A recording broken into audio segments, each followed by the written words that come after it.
violencia de género es aquella violencia que se ejerce contra la mujer por el solo hecho de ser mujer. Nuestro ordenamiento jurídico en nuestra norma únicamente regula el tema de las agresiones de carácter físico, lo que son las amenazas, lo que son las injurias, y por lo tanto es únicamente en el ámbito de la pareja o expareja, ¿no? Pero tenemos que tener en cuenta que de conformidad con el Convenio de Estambul, que es una norma que se encuentra totalmente vigente hoy en día, desde agosto del año 2014 nos encontramos que también existen otras formas y otros rostros de la violencia, como es la trata de seres humanos con fines de explotación sexual, los delitos contra la libertad sexual, el acoso sexual y el acoso por razón de sexo, y también los abortos forzados y las esterilizaciones forzadas. En este sentido, tenemos que decir que eso también es violencia de género. Es verdad que nuestro ordenamiento jurídico tiene que adaptar lo que dice el Convenio de Estambul a nuestro ordenamiento jurídico interno, cosa que hasta el día de hoy no se ha realizado. Debería ser necesario que no solamente se trate de una violencia, diríamos en el ámbito estrictamente de la pareja o expareja, sino extenderlo, en definitiva, a cualquier acto de violencia que se produzca por un hombre hacia una mujer por el solo hecho de ser mujer. A día de hoy estamos haciendo una especial incidencia en la violencia sexual, la cual a través de ese proyecto de ley orgánica de garantías contra la libertad sexual creo que también es un paso importante en nuestro ordenamiento jurídico. Pero en definitiva lo que tenemos que adaptar nuestra norma, nuestro derecho interno a ese Convenio de Estambul, que es el mayor tratado contra la violencia de género que existe en Europa.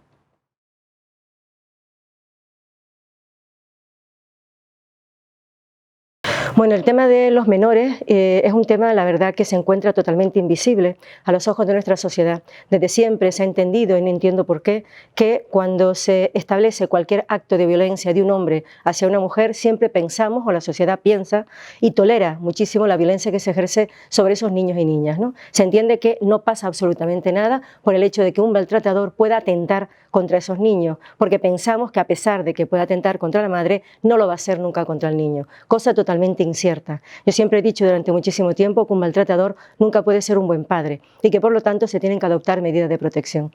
En ese sentido, ya la ley que acaba de entrar en vigor, ahora el 26 de junio del año 2021, nos encontramos con que ya por fin se reconoce a esos menores desde el punto de vista jurídico. Hará falta que se ponga en aplicación dicha norma y se entienda que efectivamente esos niños y niñas son víctimas directas del delito simplemente por haber vivido, presenciado, sin necesidad de haber realizado hacia ellos ningún tipo de agresión. Basta vivir en un clima de violencia para entender que son víctimas directas del delito y que desde el punto de vista del Poder Judicial se tienen que adoptar medidas de protección hacia esos menores. De tal manera que se establece como regla general la suspensión del régimen de visitas cuando alguien se encuentre en curso en un procedimiento de violencia de género. Por fin ya se adoptan medidas de esa protección. Decir que esas medidas existían antes de esta ley orgánica de protección integral, pero la incidencia, según datos del Consejo General del Poder Judicial, era casi mínima. Pero eso es como consecuencia de la tolerancia de nuestra sociedad a entender de que esos niños y niñas no les va a afectar nada el vivir en un clima de violencia. Repito, estoy totalmente en desacuerdo con esa cuestión, porque lo que estamos haciendo es creando a mujeres sumisas, niñas que en el día de mañana van a ser sumisas o se van a convertir en maltratadores. Por lo tanto, un flaco favor estamos haciendo a nuestra sociedad con la tolerancia de este tipo de hechos delictivos.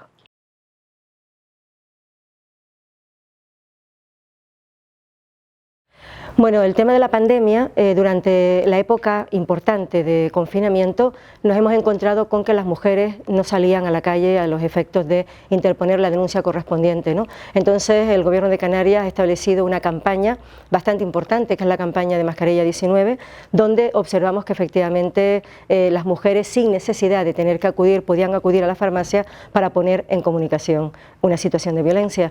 Lo que yo me encontré, porque me encontré trabajando durante esa época al 100%, nos encontramos que solamente nos llegaban actos de violencia más graves, aquellos que necesitaban de una atención médica inmediata ante el Servicio Canario de Salud, pero que el hecho de interponer la denuncia como tal para los otros actos de violencia, entre comillas más leves, que no son nunca leves, decayeron bastante. De hecho, la cifra del observatorio se observa claramente con que que disminuyó bastante en el tema de la pandemia el número de denuncias interpuestas. No porque no exista violencia, sino como consecuencia de la limitación de movimiento.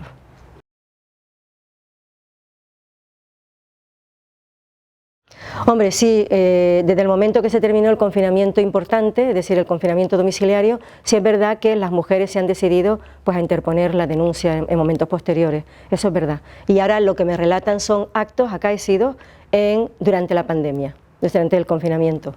Y en definitiva, repito, durante ese tiempo tuve además un asesinato y tuve también una tentativa de asesinato durante ese periodo, ¿no? Me encontré, en definitiva, llegaba a aquello que era más grave ante la policía y por lo tanto ante los órganos judiciales. A día de hoy observamos un incremento importante en los quebrantamientos, han subido bastante el número de quebrantamientos, el incumplimiento de esas resoluciones judiciales de prohibición de aproximación y comunicación y por supuesto las lesiones son las que más se ven día a día ante los juzgados.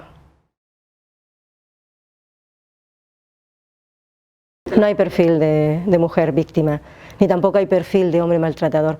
Basta simplemente con el hecho de ser mujer. Esto no tiene nada que ver ni con la capacidad económica, no tiene nada que ver ni con su clase social, es decir, mientras más dinero o mientras más posibilidades tenga o con menos posibilidades. Uno de los grandes mitos es precisamente entender de que esto viene de las clases bajas o de gente que no tiene formación o que no tiene educación, totalmente incierto. Es decir, yo he tenido desde notarias hasta he tenido abogadas y he tenido gente que trabaja en distintos supermercados. Es decir, basta con el hecho de ser mujer para que pueda ser víctima de violencia de género.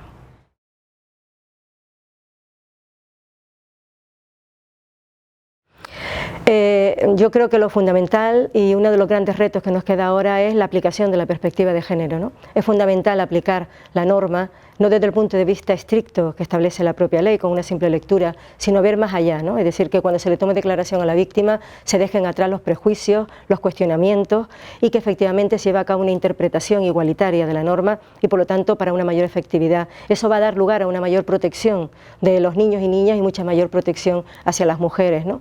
Eso es una de las grandes cuestiones que debemos tratar, la formación, que es verdad que existe formación, pero sigo insistiendo en ella porque sin formación no va a existir nunca igualdad. Por lo tanto, es muy importante, a pesar de que existe, repito, debemos seguir manteniéndonos en esa necesidad de llevar a cabo formación a todos los operadores jurídicos. Por otra parte, incorporar ese convenio de Estambul a nuestro ordenamiento jurídico interno, lo cual supone reconocer esa violencia sexual y sus distintas manifestaciones como violencia de género como tal y por lo tanto, desde mi punto de vista, considero que sería también necesario que se incorporara como competencia a los juzgados especializados.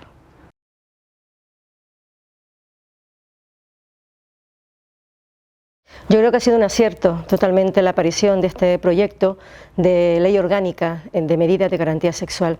Todo ello porque supone la incorporación del ordenamiento al ordenamiento jurídico español interno de ese convenio de Estambul, entender que violencia sexual es violencia de género, primer punto. Segundo punto, desterrar de nuestro ordenamiento jurídico acepciones que venían ya de códigos penales anteriores que habían sido creados por hombres en una sociedad de hombres. Ya se desestima y se quita la diferenciación entre abuso sexual y agresión sexual.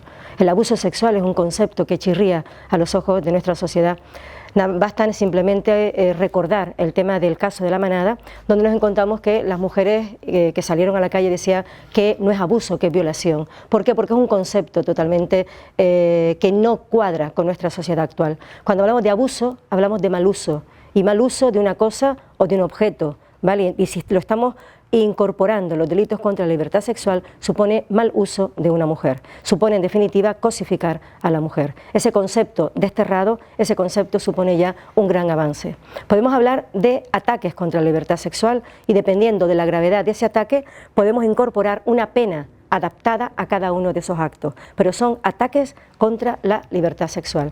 Muy importante la jurisprudencia de nuestro Tribunal Supremo en esta materia en los últimos años, que supone aplicar esa perspectiva de género, donde nos encontramos fundamentalmente el hecho de que da igual la situación, la vestimenta de la mujer, da igual que el hombre interprete de manera subjetiva que una mujer quiere tener contacto con él para que eso sea un elemento para llevar a cabo un acto de carácter sexual, ¿no? Es muy importante y que por lo tanto cuando decimos no es no en cualquier momento del procedimiento. Es bastante importante que se sepa y que por lo tanto no se cosifique a la mujer en ese sentido, ¿no? No se dude de su credibilidad. Esa es otra de las grandes cuestiones, es decir, una cosa es no dudar, no juzgar a una mujer cuando interpone la denuncia y es totalmente independiente el resultado que pueda dar lugar, que puede ser una absolución o bien puede ser una condena. Pero no hay que dudar por el hecho de que tenga una vestimenta determinada, por el hecho de que haya realizado determinados actos con carácter previo a ese contacto, ¿no? Por lo tanto, que prime esa libertad sexual. Creo que lo más importante es esa diferenciación, también el hecho, repito, de que en todo momento el hecho de decir no en cualquier momento de la fase del contacto sexual suponga a su vez, en definitiva, un tipo penal, considero que también es bastante acertado. En definitiva, creo que es un gran avance y lo que ha hecho en realidad no es otra cosa sino adaptar el Convenio de Estambul a nuestro ordenamiento jurídico interno.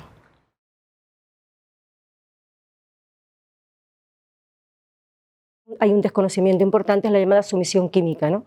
Cuando a la mujer se le da algún tipo de droga, de tal manera que se producen flashes, en definitiva se secuestra su voluntad, ¿no? En esos casos se aprovecha además para realizar determinados actos sexuales. Hay que decir a todas las mujeres que cuando les pasa eso no pueden ir inmediatamente, bueno, pueden ir inmediatamente al centro de salud o pueden ir al médico con la finalidad, es decir, al centro de urgencia, con la finalidad de llevar a cabo y activar lo que es el protocolo. Pero cuando consideres que existe un tema de sumisión química, lo que sí tienen que tener en cuenta esas mujeres es que no se van a obtener vestigios de que efectivamente se te ha puesto algo en la bebida hasta pasado 30 días. Inicialmente tú vas al médico, te hacen un análisis y te sale cero tóxico, ¿vale? Por lo tanto, eso si tú crees que ha ocurrido, lo tienes que comunicar ante el órgano judicial cuando interpongas la denuncia o a través de tu letrado para que pasados 30 días cojas un pelo púbico o un pelo y te hagan un análisis de toxicología. Si realmente ha sido objeto de víctima de una sumisión química, saldrá en ese momento, a partir de los 30 días. Con anterioridad nunca va a salir. Eso supone en muchísimas ocasiones que cuando las mujeres desconocen este dato, sale cero tóxico y ya dudan de ellas mismas. Si ella efectivamente le habían mandado o había tomado algo y por lo tanto la hace dudar para salir ese negativo. Yo creo que es muy importante informar en ese sentido.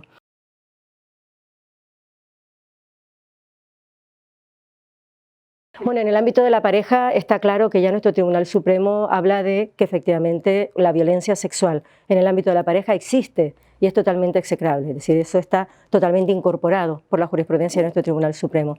Inmediatamente que tú consideres que eres víctima de una violencia sexual, se tiene que activar el protocolo, ¿no? En cada comunidad autónoma se activará de una manera, pero lo normal es que vayas al centro de urgencia, en el centro de urgencias te vea lo que es el ginecólogo, que a su vez llamen al juzgado de guardia, que venga el médico forense y que te tomen las muestras determinadas y esa cadena de custodia se mantenga sin romperse, ¿no? Eso va a suponer, por lo tanto, un estudio específico y dará lugar a que se determine si efectivamente ha sido víctima o no de esa violencia sexual. Es muy importante que no se rompa esa cadena de custodia y, repito, si consideras que has sido víctima de una sumisión química, es necesario que tengas en cuenta que pasados 30 días es cuando te tienes que hacer el análisis toxicológico del pelo púbico o bien de cualquier pelo.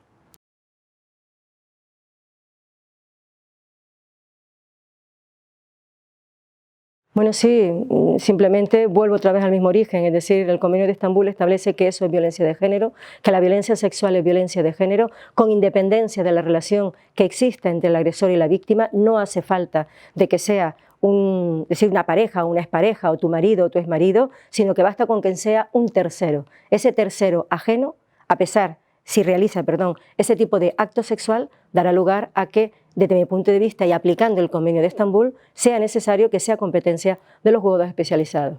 Esta ley orgánica habla de juzgados especializados en violencia sexual. A mí lo que no me gusta de esa norma es la especialización y la especialización. Lo que está claro es que si consideramos que hay un juzgado específico para llevar a cabo todo este tipo de materias, debería ser uno, el juzgado especializado en violencia de género y que asumiera la totalidad de las competencias en el ámbito de la pareja, en el ámbito de la expareja, lo que es la violencia sexual, lo que es la violencia económica, en definitiva todas las manifestaciones de esa violencia. ¿Vale? No basta con el hecho de estar especializando cada una de las materias, pero eso es una opinión mía personal, ¿eh? Pues muchísimas gracias. Muy bien, gracias.